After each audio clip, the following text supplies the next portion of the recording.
How you feeling? Reminder. A little bit sore, but not too bad. Is my audio coming through? Yeah, I hear you fine. Okay. This is a reminder. Is that your computer talking? That's Alexa. Hello, Alexa. Alexa, take over control of the meeting. These devices have 4 different wake words that they use. Oh, it's computer. Yeah, this one Computer, take over control of the meeting. happens to not respond to Alexa. It's a different word. I've heard you use computer before. Yes. This one responds to computer. But not my voice.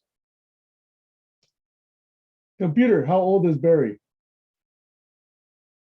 Barry Gibb is 75 years old. That was a little muffled. How much did it say? Said Barry Gibb is 75 years old. Oh, Barry Gibb. Okay. Bee Gees. Is he still alive? 75 years old. I mean, one of them, yeah, with an M. Computer, are all the Bee Gees still alive? Bee Gees living members are Colin Peterson, Vince Maloney, Dennis Bryan, Barry Gibb, Alan Kendall, and Blue Weaver. Their deceased members are Robin Gibb and Maurice Gibb. 2 are dead. 6 are alive. I'm not sure. I can't remember the guys. It began with an M that died. First one died, but I don't remember what the rest of his name is. Yeah, they listed somebody with the first name M as deceased, but I don't remember. It'll be on a video. You can ask your Google again. Anyway, I'm going to try and talk not too much today. All right. You know what we might talk about today, because it's sort of relevant, is, you know, I like to think of polar opposites and sort of figure out the in-between of polar opposites. So one polar opposite is total collaboration. Everybody works cooperatively and collaboratively with everybody else to create stuff that nobody could create by themselves. On the other end is total interference. Everybody tries to block everybody else from pursuing their own individual interests. And in between, there's a lot of room for, you know, negotiation and things. And we seem to be in a culture where most of the energy is on, let me figure out how to block you. So you got the sanctions and the wars and, you know, and like, what the hell is wrong with our species? How dumb can you be to expend all of your resources, or almost all of your resources, everybody trying to block the other guy? We are that dumb. We are that dumb. We are that dumb. They don't understand resonance. We're completely out of phase. Yeah. Well, it's this. Why can't it be 2 hands clapping instead of, I don't know, I can't really illustrate it very well this way. But Anyway, Barry, I'm going to recede into the walls. I'm going to make you host, okay? All right, that's fine. So you're the big kahuna today. And I ain't that big. See, I got to bring up the participants so I can let people. Stacy says she's only going to be here for an hour. And Alex, I guess, will be here. Beyond that, I don't know who's coming. Let me bring up the. The next time I speak, I actually have some really good, well, topics of intense interest to me, but I'm not gonna. But not today. Bias you guys today. Yeah, okay. Well, I mean, the war in Ukraine and the sanctions just brings up this, what the hell is wrong with our freaking species that we elect these psychopaths to power? We elected a psychopath here. They elected, you know, long-running psychopaths in a lot of countries, autocrats that are in power for life. What the hell is wrong with us? Can we actually call the Russian thing an election? Well, I mean, on paper it is, but in real life it's fake, not a real election. That's Alex, okay. I don't know. I mean, it's all very dispiriting. Even the Dalai Lama comes out and says how sad he is. He uses the word sad instead of depressed. I'll just come out and say, this is very depressing. Yeah. The Pope came out again, and I don't remember what words he used, dispirited, or a lot of euphemisms for depression.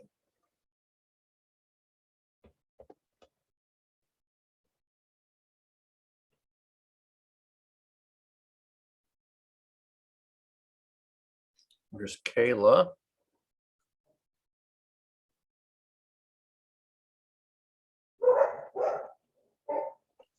Kayla's dog is here, I guess. No, that's your dog. Well, somebody's dog. I think it's Kayla's dog. Hello.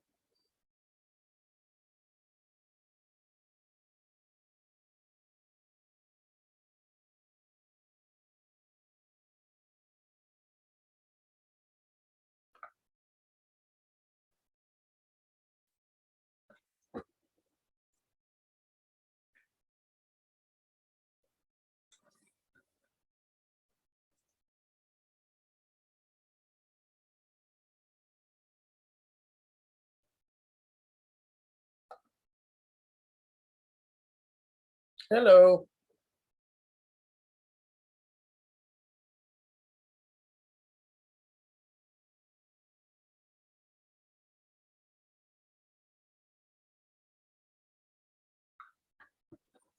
Here's Stacy.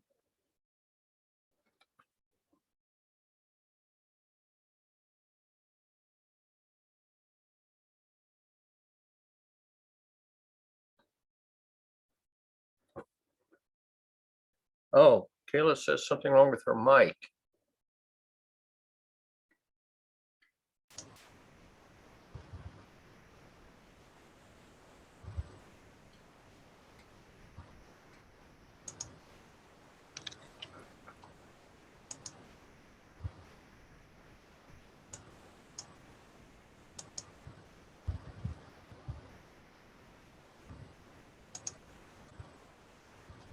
Bring up the settings and make sure that Zoom has selected the appropriate mic if you have more than one.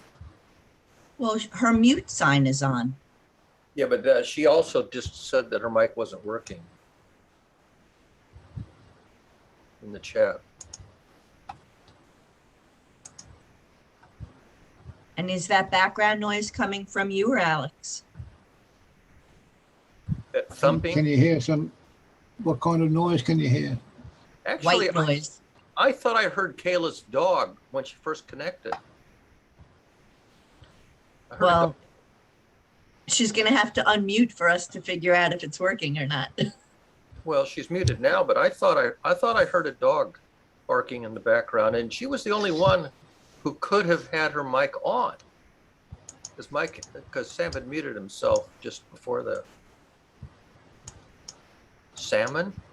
I tell you these. Oh, here's Joshua.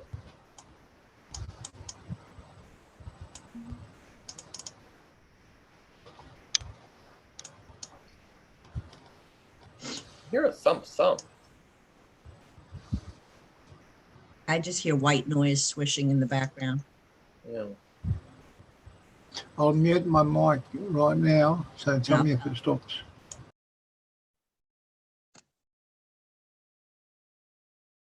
Yeah, maybe that thumping was Alex's mic. Yeah, it was. It's gone now. So Sam is having trouble talking. Kayla's having trouble having her mic listen to her. Maybe a short session today. How are you? I'm okay. I'm going to have to replace my heat pumps. My whole heating system is 35 years old, so it's dead. And that's going to be a big expense, but I've put it off for 35 years, so it's about time anyway, I guess. Is it cold by you now? It's 35 according to the thermometer outside my front porch. Yeah, I think it was in the 20s overnight. it wasn't brother- too bad. My brother who lives in Indiana says that they're going to be in this near 70 later this afternoon. And so we'll probably get that weather maybe tomorrow. Wow. Well, that's nice. I don't think we'll be 70, but it'll be unseasonably warm. Yeah, every day it's so different. It's like ping pong. I never know what to expect. Well, I mean, a couple of nights ago it was in the single digits overnight.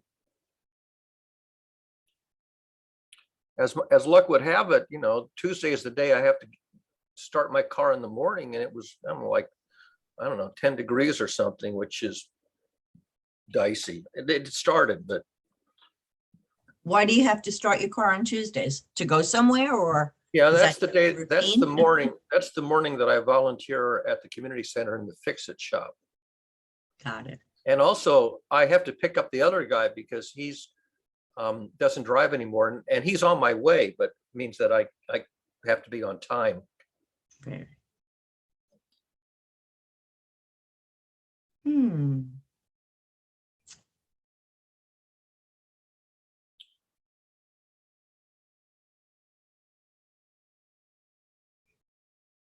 The topic that I thought might be of some interest today, you know, maybe, given that there's this stupid war going on in Ukraine, is, as I was saying to Sam, I tend to look at axes of polar opposites and then the spectrum in between. So in terms of collaboration, one polar opposite is everybody cooperates and collaborates with everybody else to create something that could not have been created independently. And the other extreme is everybody opposes everybody else and blocks them, uses up all the resources and energy to prevent other people from doing things. So nothing gets done and a lot of energy and resources get used up. So these two, you know, total competition, nothing gets done, everybody gets blocked by everybody else, and total collaboration. And what troubles me is that most of the time in our species, the energy is over here in competition and using the energy to block the other guy instead of figuring out how to use our brains and our resources to create something that benefits everybody. And this really disturbs me that we are, as a species, that dumb and have been since the dawn of written history. I don't know that dumb is the word. What word would you put to it? I'm thinking about it. Well, stubborn is up there. Stubborn is part of it, yeah. That's an element of it. Who's that coming in? Kayla's coming back in again. Oh, that's right.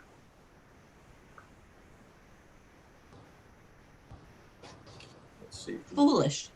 Foolish is a better word than dumb. Foolish is part of it. Myopic, foolish. And fearful.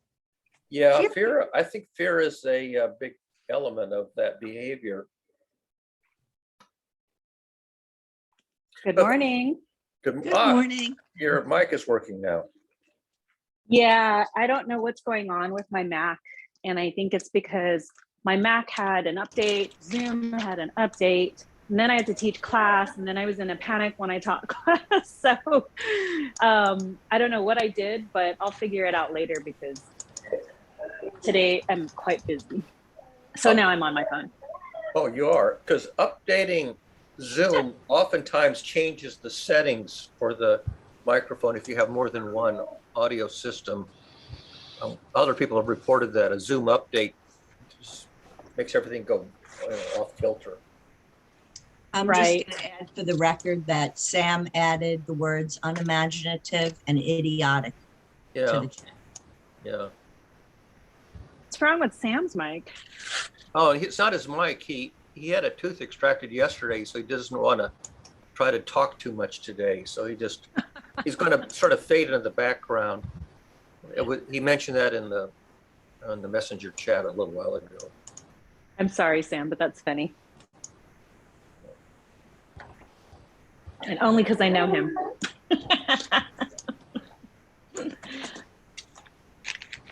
I was trying to, he's got the computer that listens to voice, and the trigger word is computer. I was trying to see if I could cause his computer to do things by prefixing it with, but didn't seem to like my voice or wasn't loud enough or whatever. So I know Maxwell wanted to ask you guys a few questions about Ukraine, but Sam thought it would be better that we talk a little bit first amongst ourselves about whatever, and then maybe in the last hour, kind of gradually have him on. He's currently still in bed, and I always allow him to be in bed on the weekends. Stacy's and only going to be here for the first hour. Oh, sorry, Stacy. No, that's okay. And I'll leave it on in the background. Sam, go ahead. Sam's Sam got wants his to hand say something. Hey, Kayla, Yeah. I'm still willing to do this in an hour if Maxwell wants to go ahead and do it. I'm just trying to minimize, but not necessarily completely drop to zero how much I bother my mouth. Oh, sorry for laughing at you, but yeah, that makes sense. I'm pained. I'm hurt. My ego is shattered. Yeah. It's frail enough already. Okay. Yeah. So if Maxwell gets up in an hour, Stacy will be gone and Sam is going to sort of not talk too much, but we can still, you know, it might be a very small group of panelists by then. I mean, go ahead. Go ahead, Kayla. No, I said, okay. Sounds good.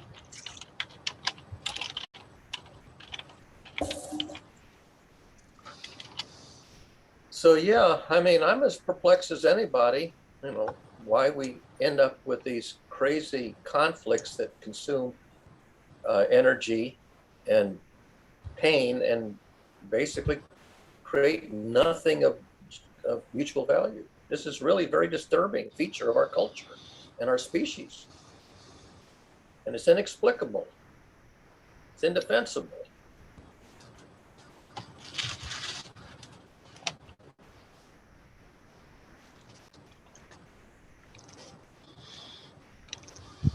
There's a value on truth that's misunderstood by a lot of people. If we had a better grasp of this value of truth, it's because it's when you examine truth carefully, you find that it's fascinating, more fascinating than anything you could dream up yourself. Yeah. I don't know if Tees may or may not be here today. I mentioned to Tees in the chat, because he often comments privately on stuff, that one of the key words that goes with truth is the word revelation. It's an interesting word because you can use the word revelation in so many contexts, in science, in drama, in the arts, in theology, and it just means that whatever beliefs or hypotheses people are adopting, eventually the ground truth will reveal itself eventually. And so when reality smacks you in the face, that's the moment of revelation where either your belief is confirmed or refuted. And it's a feature of our culture in all walks of life that, you know, we adopt these expectations or anticipations or beliefs, and the misconceptions, we can persist in erroneous beliefs for a long time until finally, you know, reality smacks us in the face. It's incontrovertible evidence that overthrows our erroneous beliefs. Yeah, sometimes we get things happen that are one-off incidents, and they can trigger our sense of meaning in life and make us think that something's been a revelation, something's been revealed, but all the time it's not based on the data. It's based on some incident. One incident doesn't equal a trend, I always say. So when you look at it scientifically and analyze the data, you get a better idea of this, you know, revelation. Yeah, human behavior patterns can establish a precedent. So the first time somebody does something is totally unexpected, and either it's extinguished, it's a one-off event, or it becomes a precedent and other people imitate it. And so this thing is, will people imitate, like the trucker convoy in Canada?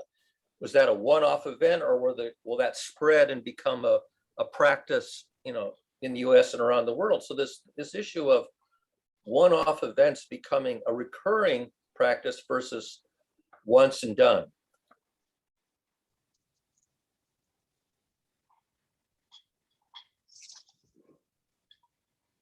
There's been a lot of debate about the mandates for the vaccinations.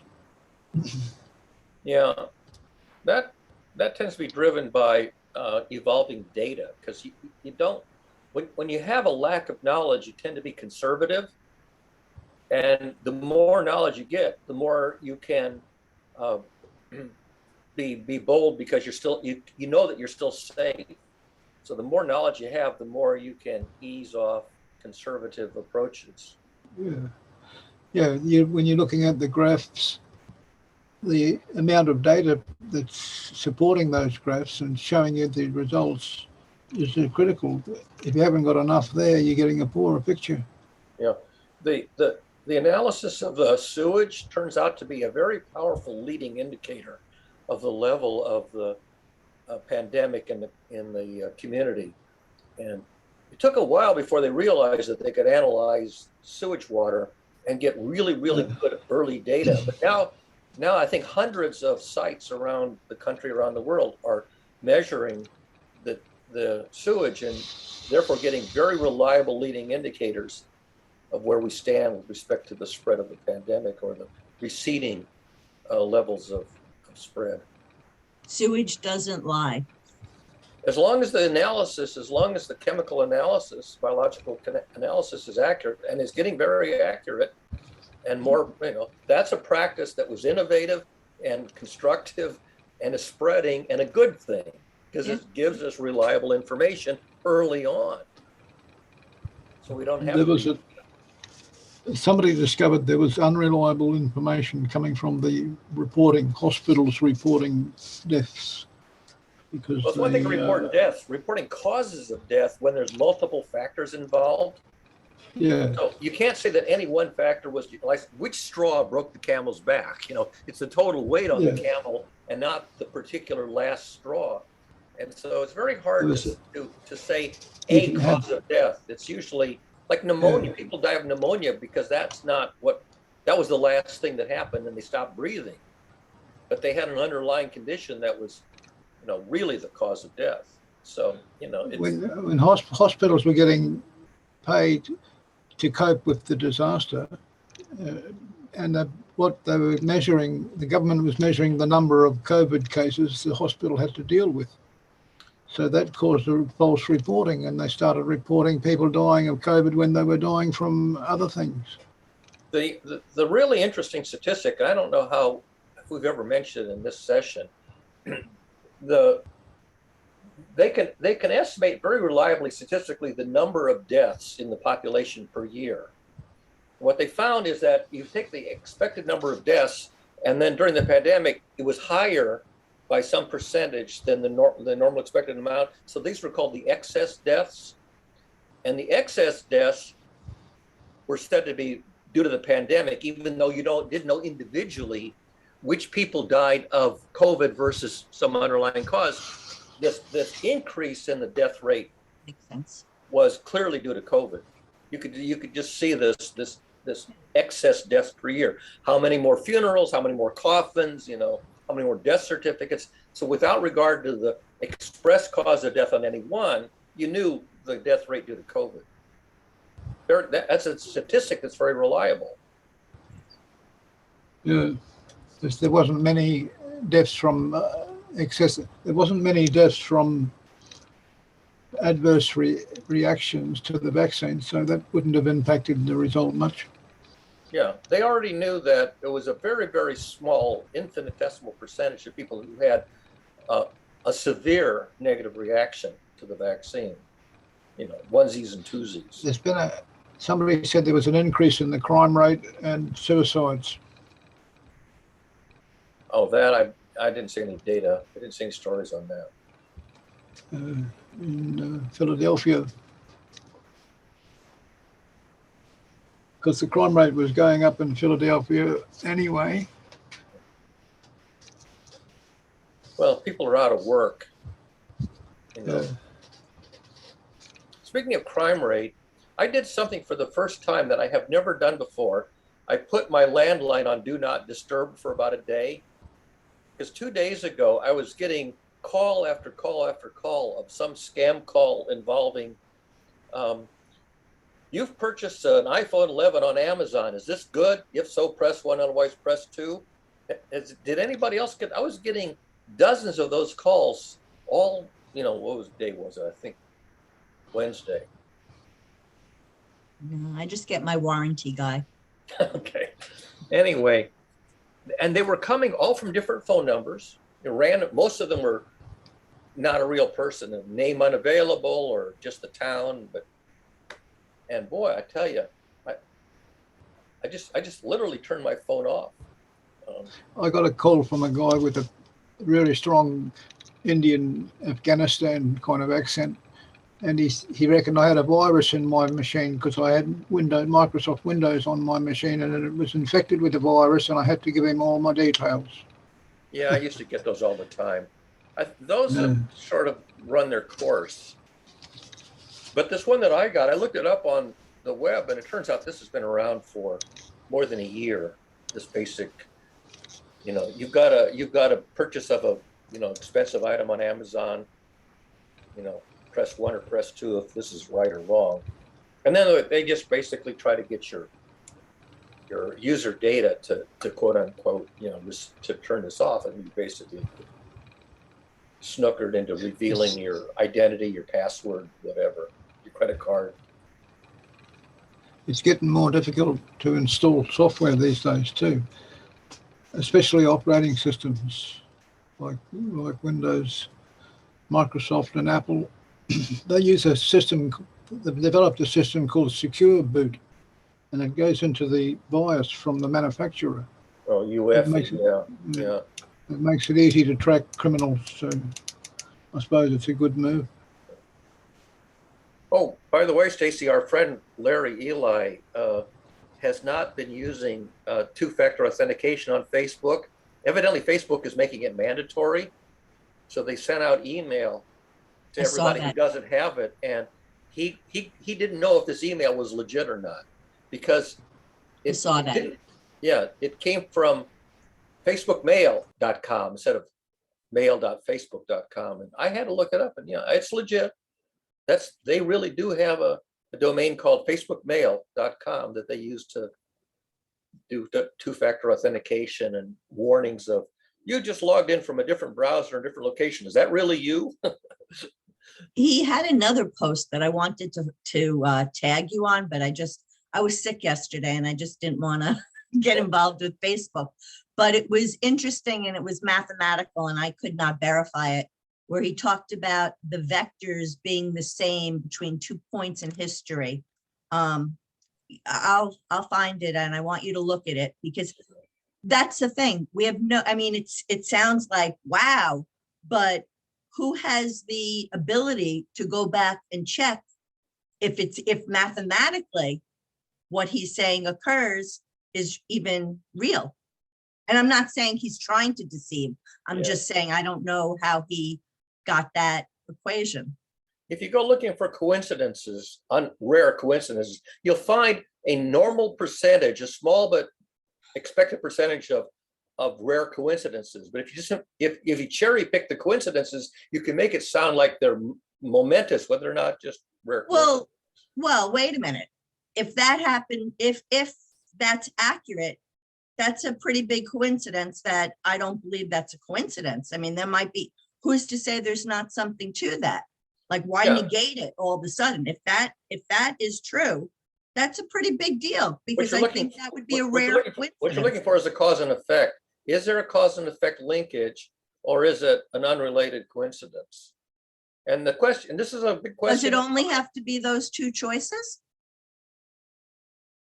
Well, it could be a not a direct link, but sort of two things are rising together. They're correlated, but they're not directly. They're other things that are related are the intermediary. So you can get intermediate. For example, our fuel prices are going to rise, and our food prices are going to rise because of a war, between Russia and Ukraine.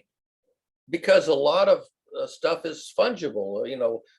Energy prices are, the oil market is fungible. So you get indirect effects, knock-on effects, and they're not coincidences, they're knock-on effects, but there's a long fuzzy cause and effect linkage with a lot of intermediaries being, the factor. The more factors you have in a cause and effect linkage change, the harder it is to sort them out. Right, but let's say we were to see a consistent pattern Yep. over and over, even though we don't know what the cause is, we know that when we see this pattern, these type of events occur. That's still worthy of paying attention to. Oh yeah, it doesn't mean you don't pay attention to. You just want to say there is an incompletely understood cause and effect chain that can have lots of intermediate factors, and so they become leading or lagging indicators of each other, but they're only statistically leading and lagging on it. It's not a one for one. If this happens, then that's going to happen. Some percentage of the time, these are going to go up and down together. Yeah. With- Okay, so now I'll get real and honest. Everybody ready? I'm So ready. I was a little uncomfortable with the thought of doing this question and answer thing for Maxwell. And the reason I am uncomfortable with it is, number one, I didn't see anybody on here as being an expert in what's going on there. And since we're always talking about, well, not always here, but in many places, we're talking about collective intelligence and where it's coming from.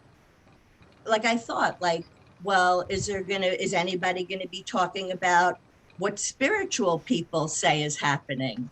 Or what are the views we're getting? And it just, again, I didn't know that any of us have the expertise to answer those questions in an unbiased way or in a complete way. The Dalai Lama and the Pope both were on record with their comments about their reaction to the war. Dalai Lama said, he used the word sad, which is probably a translation from whatever language he normally speaks. I would just come out and say it's very depressing. Sad is too euphemistic. I'd say this is downright depressing. Yeah, Definitely sad. the leaders of the NATO group all have interest in the ammunitions and weapons manufacturing. Yeah. So Daddy that's an Warbucks. issue. And they Yeah. didn't declare a no-fly zone, which is strange. That NATO should have declared a no-fly zone over That's an Ukraine. act of war. That's considered an act of war, and it has much more consequences than the lesser sanctions. So what they want to do is they want to hold back from escalating the state of war. Yeah, Because if you escalate the state of war on your side, then the other guy's going to escalate his state of war on his side, and they don't want to escalate the state of war. They want to sort of, bring it to a standstill, so then it slowly backs down. Yeah, Kayla has her hand up. Kayla, go ahead. As his mother, I have to speak on behalf. Thank you so much for being uncomfortable with it. I expected that. I don't think anybody is an expert on this, really. And I'm not trying to have him exposed to a panel of experts. I am trying to have him get comfortable with asking people questions. And not only that, I feel it's a good exercise for us as adults to try and, think about this from a child's perspective and to answer as adults with our experience being here a lot longer on Earth.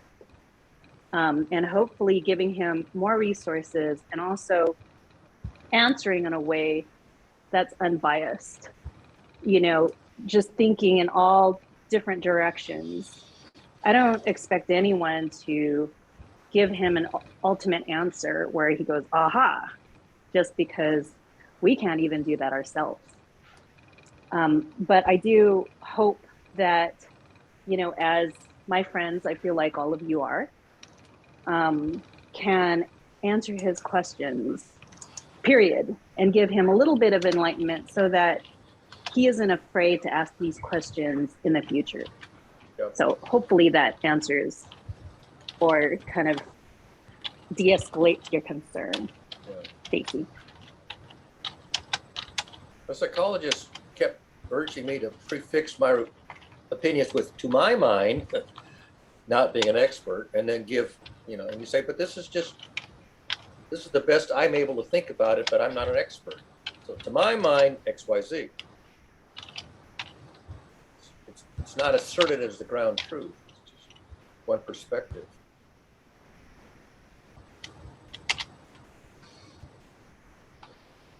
Additionally, I think it's our job as adults, and my job definitely as a parent, to do right by our children.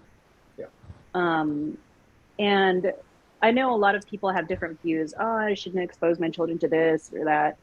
Like my executive director has a young child. She's about 5 years old. She says, the child's already kind of finding out about this through social media, and her mom doesn't give her too much, gaming time or anything like that, but she's still figuring it out, and they're going to figure it out. Just like my teenager, I'm going to have to talk to him about sexual education. He's probably figured it out some way, shape, or form. But as an adult that loves, trusts, and support him, I feel like I have to have these funny, uncomfortable conversations with the kids. Yep. But here's the thing, see, but to me, those are two different things, because the sexual education, I think we're all going to agree on the facts that are surrounding sexual education. I don't know. Oh, absolutely not. There's a But lot. I feel like that doesn't agree. Okay, but I feel like there's enough science around the facts that at least we could feel confident in our opinion. Whereas when it comes to things that are of a political nature, I personally don't have that much confidence in a lot of, my focus on social media now has been just trying to keep people's hearts open, like, making sure to point out we don't confuse Putin with the Russian people, things like that. That's where my focus is. But I've been really looking into this situation. I feel like I do have a pretty good handle, and there's so many different, there's just so much at play.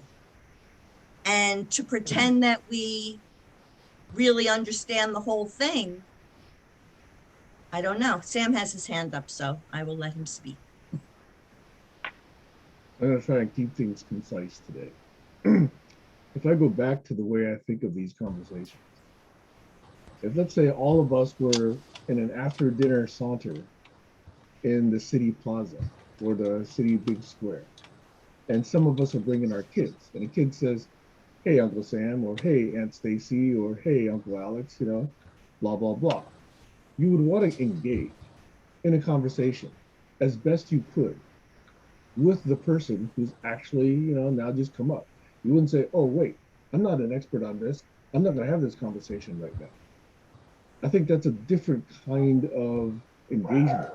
So when I see that there's a willingness to bring someone into the village square, after dinner, and just have some interactive conversation, I think each of us ought to take that not as an opportunity to lecture about the truth, but to build relationships, to build engagement. So that's how I'm seeing this. There's nothing wrong with saying I'm vexed and perplexed or disturbed or unsettled by this state of affairs, and I really don't know how it's going to sort itself out. I wish I had the answers, but this is beyond. If we knew the answers, these things wouldn't be happening in the first place.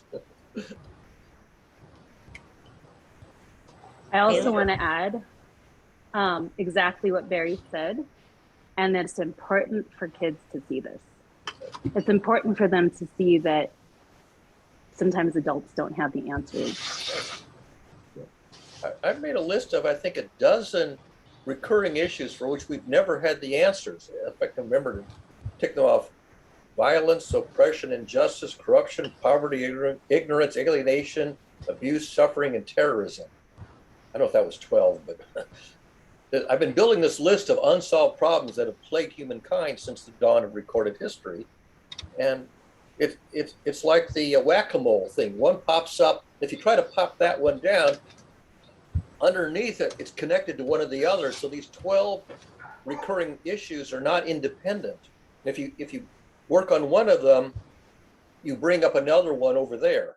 And so it just keeps bouncing around, seemingly chaotically and randomly, although there really is an underlying cause and effect linkage. Is just hidden from us. And we're too myopic to realize that when we try to fix this problem, we're going to cause a new problem to pop up over there, all in this set of a dozen or so intractable but related problems. So that's a perfect example of what I'm thinking about. Some people would say there's an answer to that. Some people would say that that's the collective shadow of us all individually going out and manifesting this stuff collectively. But that's not the kind of thing that we think of as factual. And that's usually what gets thrown out of these kinds of conversations as not belonging here. If you take an actual whack-a-mole game, mechanical whack-a-mole game, yes, there is a sequence in which you can punch down the moles in which you win. So there is a solution, but most people don't know it in advance. And it's also possible that if you learn it in one case, one starting case, that may not be very useful for the next starting case. So you can have a solution, but not have enough detailed knowledge of the solution to enact it. It's not like an algorithm that's guaranteed to work. It might be a heuristic that works sometimes, but oftentimes backfires. So yeah, you can claim that it's like in math, you can claim that a solution exists, but hasn't been found yet.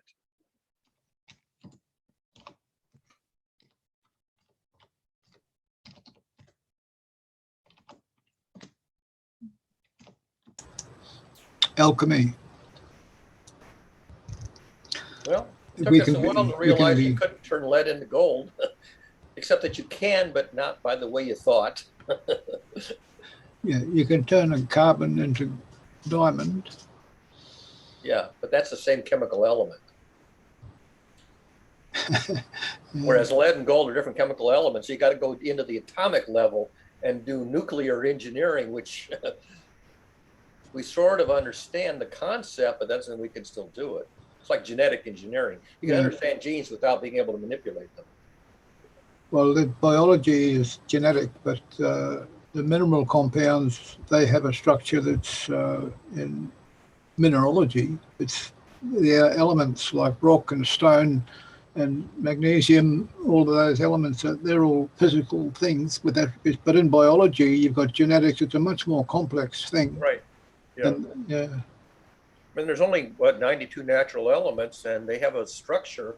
Periodic table tells us that they have a regular structure that took a guy like Mendeleev, but eventually we understood, how to make the next bigger size atom, just add one more proton to the nucleus and grow these things. That's sort of a simple linear growth, just like adding one. Yeah, But when it's multidimensional and complex, you can't just add one. That doesn't tell the whole story. Goes from water to mud, and then from mud to stone, and through this, it's a transformation of matter. Yeah, you're constructing out of not just, it wasn't just electrons, protons, and neutrons. It wasn't just three basic ingredients, piling them up. You now have many more things to connect, and the complexity grows astronomically. It's mind-boggling. Basically becomes mind-boggling. Yeah, Look at there's plenty of opportunities to invent things with new, when you mix new things together. It's like a good cook in the kitchen will come up with a dish that nobody's tasted before. Yeah. because Look it's at a- mixing different. Look at a protein. A protein is simply a string of amino acids. There's only like 22 amino acids. Like the letters of the alphabet, there's only about 20 some of them. And you can string them together linearly, but then this whole spaghetti folds up into some structure, some shape that gives it its functional behavior. It's like a key and a lock. It's shape that what matters. So no Yeah, two keys that's- are alike because they have notches in different places, and one key will fit in this lock, the next key won't. This gets to Is be that a very sign? complicated. Yes, the question is that complexity a sign of natural evolution, or is it a sign of intelligent design? It's a sign of geometry. The more dimensions you have, the richer the geometry that's possible, and the richer the set of behaviors, the emergent behaviors. And it's really hard to figure out what's happening, let alone to try to manipulate and engineer it. I'm just wondering what was the driving force behind everything. The driving force behind existence and meaning in life. So yeah, you have to ask a philosopher or a theologian.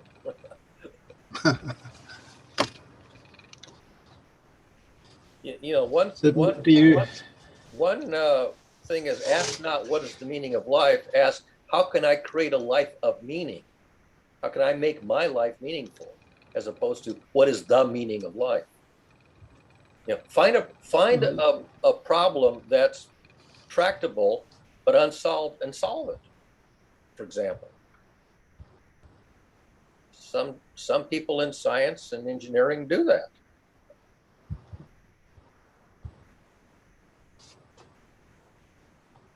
Dan? Sam has his hand up. I started a company way back a long time ago, and it was a very simple company. Just did a little piece of software that worked with a scanner, scan your papers, gave you a nice little file cabinet and drawers interface, so you can actually literally file your papers once you scanned it. We called it electronic file cabinet. And it got some nice adoption. You know, Hewlett Packard actually shipped it with their scanners. Avision, Umax, there's a bunch of scanner manufacturers, many of them in Taiwan, that shipped it with their scanners. And I gave a copy, or he actually bought it, to one of my cousins, who's actually a oral surgeon. No, eye surgeon. Sorry, he's an eye surgeon. He's an ophthalmologist. So he started using it in his office, and he found it very easy to use. His office people loved it. I've gotten other emails from other people who said, this is really cool. I really would like to use this software evermore. And then, you know, unfortunately, about 2 or 3 years after we launched that product, for a long set of reasons, the CEO was switched out by VCs, and for various different reasons, the company was sold to what is now efax.com. And that product, called Papermaster, was no longer supported, no longer updated, et cetera, et cetera. And it's sad because I get some emails from people still saying, hey, when's the next version really going to come out? But when my cousin, Peter, in Texas, actually thought that it was such a useful piece of software, he used a phrase that I didn't hear ever before, but he used this phrase that is, I guess, fairly typical and often used in Asian cultures, meaning you are now able to ascend to heaven. A major contribution to society. Yeah. You know, and I think that's the notion that Barry's trying to talk about. Find some meaning. It doesn't have to mean anything to anyone else. But that was his way of putting it. You know, I have now, I guess, earned, you know, the right to ascend to heaven. So that was the way he put it. Yeah. Made your mark, left the world a better, made the world a slightly better place than it was when you came into the world. Not a big contribution, not like a Steve Jobs or something, but you know, made life a better place for at least some people, some of the time. Steve Jobs is a controversial figure. There's controversy. Yeah, he is, but you know. Because I actually traveled with Steve back to Washington, D.C. twice on my project. So I got to interact with him quite closely. Yeah, he has a reputation for being kind of a hard ass. Not easy to work He's for. very self. absorb. In other Yeah. words, if what you're doing doesn't allow him to sell more of his product, he's not interested. Yeah, he's a I saw that capitalist. very, very close up. We know a lot of people that have that in them. Yeah. And we put them on the cover of Time magazine, you know, the big powerful capitalists, the Bill Gates, the Elon Musks, the Yeah, I this would rather see society Cayman. worships rich people. It worships powerful people. Yeah. I don't know why, but we seem to choose this. And elects charismatic psychopaths to high office, high political office. Happens time and time again in every generation. And we allow them and we absolve them of many unethical and downright criminal behavior. Exactly. This is a very, you know, perplexing, vexing, perplexing, disturbing, disquieting. You know, it's one reason why some people say, I'm not going to bring any more children into this world until we figure out how to fix these problems, because I don't want to bring children into a world that's worse than the one I was born into. My kids have decided for exactly that reason to not have kids. Yep. I decided to put it off until things got better. Things never got better. Oh, Barry, do you actually not have kids then? I don't have any biological children, but I played the role of mentor, surrogate parent, educator to a lot of children who were sort of left in the lurch. But I ended up not having any biological children. Not that I didn't look after children, it's just they weren't my biological children. And no grandchildren yet either, huh? My brother had a son and a daughter, both who have children, so I have grand nieces. But no, I don't have any grandchildren. I just like that joke that says, you know, for typical grandparents, if I'd known how much fun being a grandparent was, I would have had him first. Yeah. Like I just started mentoring. You know, my friend Anne Marie, who's a public school teacher in Vancouver. So a few years ago, I made a trip to Vancouver, and I went to her classroom for a couple of days. While I was there, I brought my puzzles, my Science Museum puzzle, not all of them, just a few. And the kids, you know, I had a little chance to play with the puzzles. One of the boys in the classroom, his name was Mason, was very taken to me. And he loved to play with technology, but he didn't really know anything. And Anne-Marie says, you know, Mason wants to learn how to take apart, you know, old defunct pieces of technology and understand how they work, and maybe someday put them back together, but that's in the future. And nobody in the school was really prepared to mentor him. And she said, would you be willing to mentor him over Zoom, you know, for a few hours a week? And I said, sure. I mean, so we've had our 3 sessions now. And, you know, he brings in, you know, some old piece of thing that he's taking apart. He says, what's this? I said, well, that's called a transformer. I sort of explain it.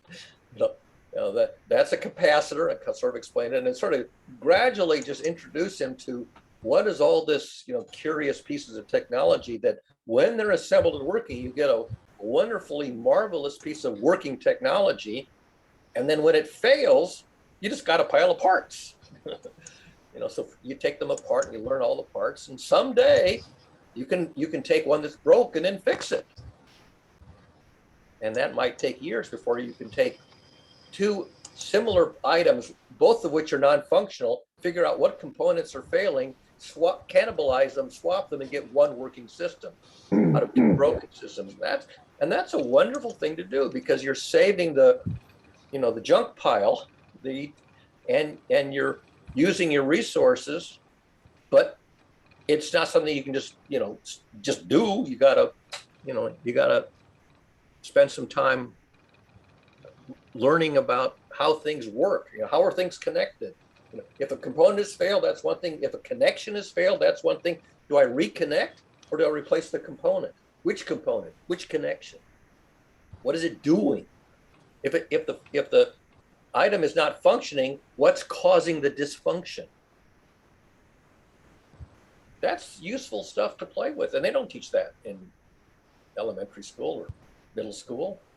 Maybe in community college, tech school, they would. But this kid's like, what, 12 years old, I think. Sam. So I think there's a word. I don't know what word that is. And it's part of this cultural shift where in some, I believe it's Scandinavian countries, they fix things rather than throw them out. What's the word for that? Where you're basically, as a culture, valuing repair, refurbishment, etc., and nothing gets tossed out. Is there a word for that? You're talking about an English word? Yeah. Well, yeah, repair and refurbish, Frugality. Something or else. Restorative? or repurpose. Because the other thing is you take something that doesn't perform all of its original functions, but still performs some functions. So you repurpose it to do something that it wasn't originally designed for, but it's still capable of doing. So you repair, refurbish, repurpose, recycle, cannibalize, and build. I mean, there's lots of YouTube videos of taking non-working devices and extracting the parts that are still working and make something useful, but functionally unrelated to what it was originally supposed to be doing. So Sam, do you mean like the circular economy? Like, Those are all correct, but they're not the word that I thought I heard when I was learning about this phenomenon, which is just makes so much sense. We throw away so much stuff. In fact, way probably 5-6 decades ago, I have to say this, and it sounds very biased, and I think it probably is, but my dad is probably the most green, the most earth aware person I know. Because, for his entire life, he's not believed in throwing stuff away, and he's always reused things. He doesn't buy things if he doesn't need them, etc. So he's probably got the smallest lifetime carbon footprint of anybody I know. And he's lived this way, but I've never actually heard a word that really describes, that. But then again, I find this phenomenon in, I think it's Sweden or some other Scandinavian country where they pretty much don't throw things away anymore. Everything just gets taken to a repair shop where you learn how to fix it yourself, like Barry is saying. I think that's a very nice cultural shift. Yeah, I mean, I call these dead devices cadavers. So I can do an autopsy, on a cadaver of technology and learn about the components where it's already broken, so I'm not going to make it any worse. And in the process, I can learn how it's assembled and how it works, and then someday take a cadaver and bring it back to life. That's the Frankenstein moment. It's alive. It's alive. There's a great thrill in taking a dead piece of technology and bringing it back to life. But you don't just do it. You gotta, you need some knowledge and some experience and knowing what the hell you're doing. And you know what else it takes? It takes a reasonable, engaged mind. Yes, Actually absolutely. diagnose, to, debug, to really experiment, to hypothesize, Right. to, tweak. I think, repair and diagnostics is actually quite a great way to Yes. learn stuff and to contribute back to society. Hey, Maxwell, good morning.